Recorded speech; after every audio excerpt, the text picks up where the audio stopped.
نحمدہ ونصلی علی رسولہ الکریم اما بعد۔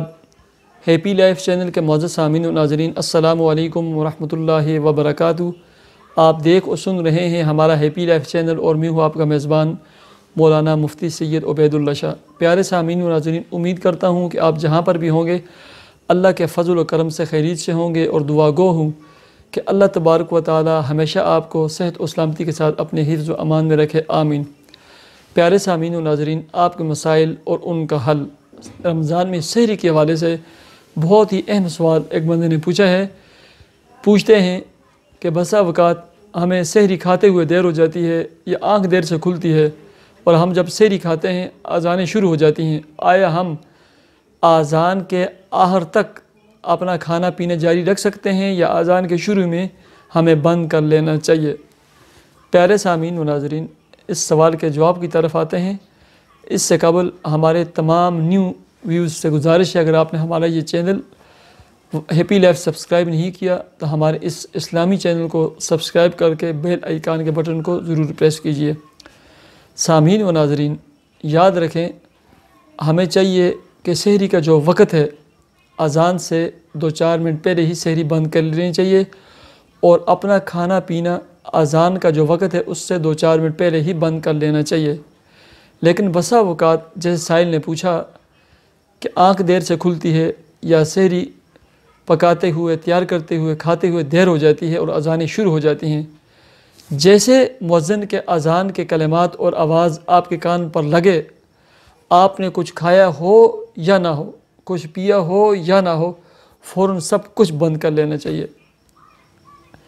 اس کے بعد کھاتے ہی رہنا، جیسے بعض لوگوں کی عادت ہوتی ہے کہ وہ سحری کھا پی کر بھی اس انتظار میں ہوتے ہیں کہ اذان کب شروع ہوگی، ہم اپنا آخری کھانا پینے کریں گے، اور جیسے اذان ہوتی ہے آخر میں وہ پانی پیتے ہیں۔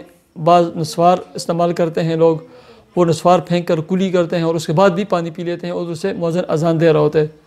آپ اپنے روزے کو، قیمتی روزے کو کیوں ضائع کرتے ہیں، کیوں خراب کرتے ہیں؟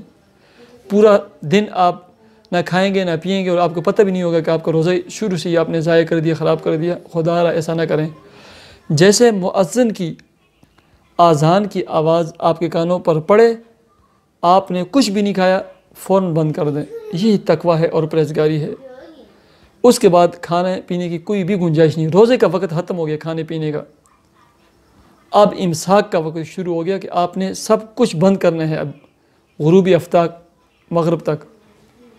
تو لہٰذا جیسے مؤذن کے اذان کی آواز آپ سنیں، آپ اگر کھا رہے تھے، پی رہے تھے، لیکن فوراً بند کر دینا چاہیے، اور اس کے بعد ایک لقمہ اور ایک پانی کی گھونٹ بھی آپ کو چاہیے کہ آپ نہ کھائیں اور نہ پئیں۔ اور اس ضمن میں یہ بھی یاد رکھیں، افطار کے وقت بعض لوگوں کی عادت ہوتی ہے کہ وہ اذان کے انتظار میں بیٹھے ہوتے ہیں، اور بعض دفعہ بجلی نہیں ہوتی یا کسی اور وجہ سے اذان کی آواز نہیں آتی، اور 2-3 منٹ اوپر ہو جاتے ہیں، لیکن وہ اسی انتظار میں ہوتے ہیں کب اذان ہوگی، ہم روزہ افطار کریں گے۔ ایسا نہیں کرنا چاہیے۔ جیسے وقت پورا ہو، آج کل تو سہولت کیلنڈر ہیں ہر جگہ پر، دیکھیں اذان کا وقت درج ہوتا ہے، مغرب کی اذان کا، جیسے افطار کا وقت پورا ہو جائے فوراً افطار کر دینا چاہیے، چاہے اذان ہو یا نہ ہو، بس ٹھیک ہے۔ اب آپ انتظار کریں گے کہ اذان ہوگی میں افطار کروں گا، اس کی کوئی ضرورت نہیں ہے۔ روزے کا تعلق وقت کے ساتھ ہے۔ جیسے غروب آفتاب ہو گیا اور مغرب کی اذان کا وقت ہو گیا، ٹائم پورا ہو گیا کیلنڈر کے مطابق جو صحیح کیلنڈر تھا، اذان کی آواز آئے یا نہ آئے آپ افطار کر دیں، اور جیسے مؤذن کی اذان کی آواز آئے، سحری کے وقت اپنا کھانا پینا ہر چیز کلوز کر دیں، بند کر دیں، سٹاپ کر دیں، رک جائیں۔ یہ مسئلہ ہے، اس کو خوب سنیں، سمجھیں، اور اپنے گھر والوں کو بتائیں، دوست احباب کو بتائیں۔ مجھے اجازت دیجیے، اللہ حافظ۔